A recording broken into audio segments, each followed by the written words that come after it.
Dear students, स्वागत है आप सभी का सिटी मोंटेसरी स्कूल सिवान के इस यूट्यूब चैनल पर आज के बायोलॉजी क्लास में, जिसमें हम बात करेंगे सरल अस्थाई ऊतक के 3 प्रकार पैरेन्काइमा, कोलेन्काइमा और एस्क्लेरेन्काइमा के कंपैरेटिव स्टडी के बारे में।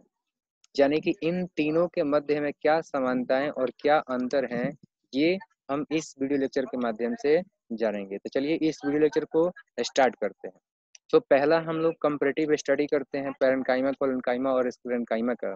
देखो, पैरेन्काइमा का जो कोशिका भित्ति होता है वो पतला होता है, तो ये पहला पैरेन्काइमा के बारे में फैक्ट ध्यान रखो। और दूसरा बात करते हैं हम कोलेन्काइमा का। तो कोलेन्काइमा की जो कोशिका भित्ति होती है वो असमान रूप से मोटी और पतली होती है, यानी कि जो है कहीं पे मोटी तो कहीं पे पतली, तो एक तरह से ये मिक्सचर हो गया।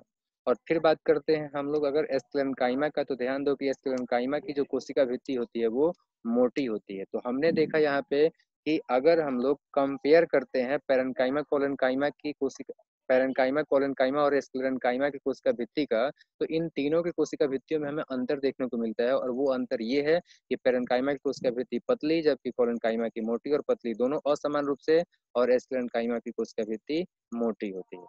फिर बात करते हैं हम कोशिका द्रव्य का। तो जब कोशिका द्रव्य का हम लोग देखते हैं पैरेन्काइमा और कोलेन्काइमा और स्क्लेरेन्काइमा के अंदर में, तो हम देखते हैं कि पैरेन्काइमा की जो कोशिका द्रव्य होती है वो संघन होती है, यानी कि जीवित होती है, काफी जो है घनी होती है। वही बात करते हैं अगर हम लोग कोलेन्काइमा की, तो कोलेन्काइमा की जो कोशिका द्रव्य होती है वो जो है आपका कम सघन होता है और वो जीवित होते हैं। जबकि स्क्लेरेन्काइमा के अंदर में जो है कोशिका भित्ति, सॉरी, कोशिका द्रव्य तो होता ही नहीं है। कारण क्या है? कारण ये है कि ये तो निर्जीव होता है, यानी कि ये जीवित होते ही नहीं है, मृत होते हैं, डेड होते हैं। तो यहाँ पे भी हमें अंतर देखने को मिल रहा है कोशिका द्रव्य को लेकर। एक जो है सघन था और जीवित था, जबकि ये कम सघन और जीवित है, जबकि एक तो मृत है, यानी अनुपस्थित है, होता ही नहीं है।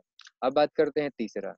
तो तीसरा हम रिक्तिका के, रिक्तिका को लेकर के हम तीनों का कंपेयर करते हैं। तो रिक्तिका को लेकर कंपेयर कर तीनों का, तो हम देखते हैं कि पैरेन्काइमा के बीचों बीच वाले भाग में, यानी सेंट्रल पार्ट में जहाँ न्यूक्लियस होता है, वहां पर जो है हमें बड़ा सा एक रिक्तिका देखने को मिलता है पैरेन्काइमा के अंदर में। जबकि कोलेन्काइमा के अंदर अगर हम लोग देखते हैं रिक्तिका को, तो वो जो है हमें छोटे छोटे देखने को मिलते हैं और वो पेरिफेरल पार्ट में दिखाई देते हैं, यानी कि जो है वो सेंट्रल रीजन में नहीं बल्कि पेरिफेरल रीजन में, यानी कि बगल में दिखाई देते हैं। वही बात करते हैं हम लोग अगर स्क्लेरेन्काइमा के अंदर में, तो स्क्लेरेन्काइमा के अंदर में जो है ये रिक्तिकाएं होती ही नहीं है। इसका कारण क्या है? इसके अंदर में चूंकि ये मृत होते हैं, तो मृत के अंदर में तो कोशिका द्रव्य पाया नहीं जाएगा, और कोशिका द्रव्य के अंदर में चूंकि रिक्तिका होता है, जब कोशिका द्रव्य ही नहीं है तो रिक्तिका भी नहीं होगा। तो रिक्तिका को लेकर के भी हम लोग कह सकते हैं कि इन तीनों, यानी कि पैरेन्काइमा, कोलेन्काइमा और स्क्लेरेन्काइमा के मध्य में काफी अंतर है। एक में सेंट्रल पार्ट में होता है, तो एक में जो है पेरिफेरल पार्ट में होता है, तो एक में जो है होता ही नहीं है।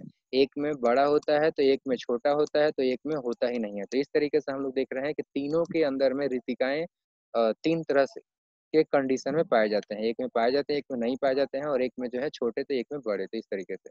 अब बात करते हैं हम लोग चौथा अंतर। चौथा अंतर हम लोग देखते हैं इसके शेप को लेकर के। तो देखो, पैरेन्काइमा का जो शेप होता है, यानी कि आकृति होता है, वो या तो गोल हो सकता है, नहीं तो अंडाकार होता है, जैसे कि मैंने पहले ही बताया था। ये स्फेरिकल हो सकता है या फिर जो है ये ओवल हो सकता है, ओवल शेप्ड हो सकता है। गोलाकार का मैंने एग्जांपल दिया था कि जैसे कि आप लोग पहले भी पढ़े हुए हो 2 प्रकार के पैरेन्काइमा के बारे में। एक के बारे में आपने पढ़ा था पैलिसेड पैरेन्काइमा। पैलिसेड पैरेन्काइमा जो था वो आपका अंडाकार था, जबकि जो है एक और था स्पॉन्जी पैरेन्काइमा। तो स्पॉन्जी पैरेन्काइमा जो था वो आपका गोलाकार था, जो कि हम लोगों ने पत्ते के अनुप्रस्थ काट में स्टडी किया हुआ है, यानी कि जो है क्रॉस सेक्शन ऑफ लीफ में हमने स्टडी किया हुआ था। गोलाकार और अंडाकार 2 प्रकार के पैरेन्काइमा, एक स्पॉन्जी पैरेन्काइमा और एक पैलिसेड पैरेन्काइमा।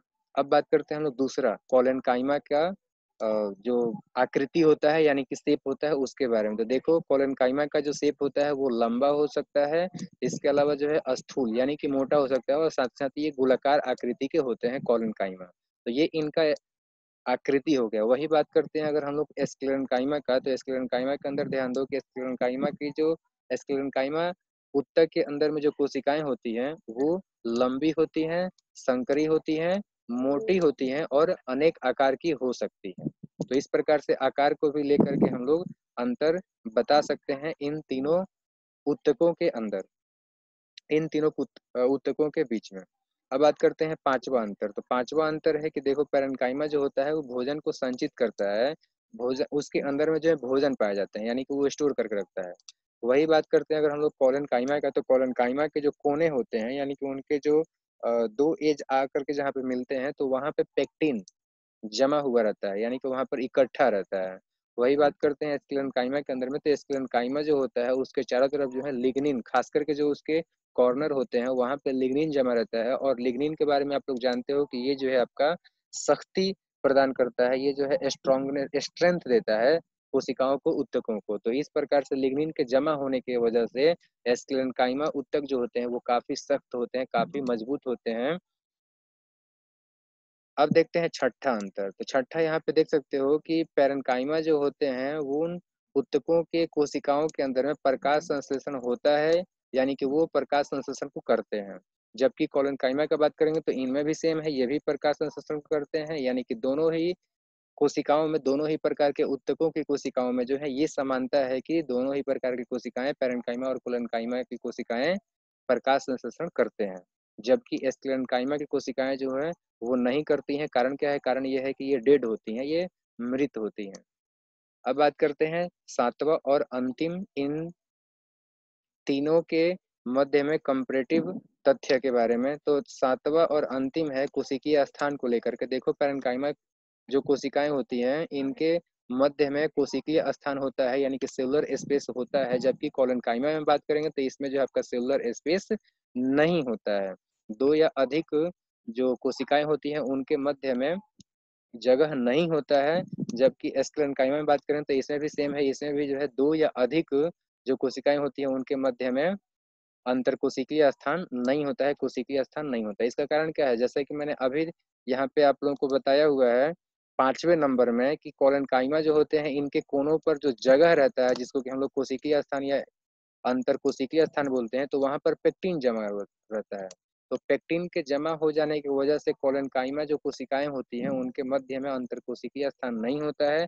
स्क्लेरेन्काइमा में बात करेंगे तो यहाँ पर भी सेम बात है, यहाँ पर भी जो कॉर्नर होता है वहाँ पर लिग्निन जमा हुआ रहता है, और लिग्निन के जमा होने की वजह से अंतर कोशिकीय स्थान नहीं रहता है। जबकि पैरेन्काइमा में जो है इस प्रकार के कोई भी पदार्थ यानी कि मटेरियल जमा नहीं रहते हैं, जिसके कारण कि यहाँ पर अंतरकोशिकीय स्थान देखने को हमें मिलते हैं। तो इस प्रकार से आपने जो है पैरेन्काइमा, कोलेनकाइमा और स्क्लेरेन्काइमा के मध्य में तमाम फैक्ट्स के आधार पर समानता और विषमानता यानी कि जो है अंतर को जाना। उम्मीद कर रहा हूँ कि ये सारे फैक्ट्स आप लोगों को अच्छे तरीके से समझ में आ गए हैं। सो इस वीडियो लेक्चर को अंत तक देखने के लिए आपका बहुत बहुत धन्यवाद। Thank you very much.